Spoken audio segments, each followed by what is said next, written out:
1290 দিয়ে পাবেন যাওয়া আসা টিকিট, মাত্র 1290 দিয়ে পাবেন যাওয়া আসা টিকিট। অনেকে আছেন আমাদের ভিডিওটি একটুখানি দেখেন, দেখার পরে আমাদেরকে ফোন করে বসেন। আগে ভিডিওটি দেখবেন, কোথা থেকে কোথায় যাবে, ব্যাগেজ কত কিলো, আপনার ওই তারিখের সাথে আপনার ছুটি হবে কিনা, কোম্পানি থেকে ছুটি পাবেন কিনা, সবকিছু আগে যাচাই বাছাই করে দেখবেন। যদি আপনার সবকিছু যদি ঠিকঠাক থাকে তাহলে আমাদেরকে ফোন করবেন।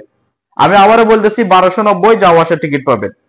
এখন আসেন কোথা থেকে কোথায় যাবেন এবং ব্যাগেজ কত কিলো পাবেন, ওই তারিখের সাথে আপনার তারিখের সাথে সবকিছু মিল আছে কিনা, যদি থাকে তাহলে ফোন করবেন। বিমানটি হচ্ছে এয়ার আরবিয়া এয়ারলাইন্স, শারজা থেকে যাবে ঢাকা, চিটাগং যাত্রীদের জন্য না, এটা হচ্ছে শুধুমাত্র যারা ঢাকা যাবে তাদের জন্য। শারজা থেকে ঢাকা জুলাই মাসের প্রথম সপ্তাহের ভিতরে 10 অথবা 12 তারিখের দিকে যাবেন অথবা 9 তারিখের দিকে যাবেন। সেখান থেকে আপনাকে 4 মাস থাকতে হবে, 4 মাস থাকতে হবে, তাহলে আপনি এই টিকিটটি পাবেন। এবং ব্যাগেজ পাবেন শুধু হাত ব্যাগ, কোনো সামান পাবেন না। যদি আপনি সামান চান এক্সট্রা, তখন অ্যাড করার অপশন আছে, অ্যাড করতে পারবেন শুধু হাত ব্যাগের সাথে।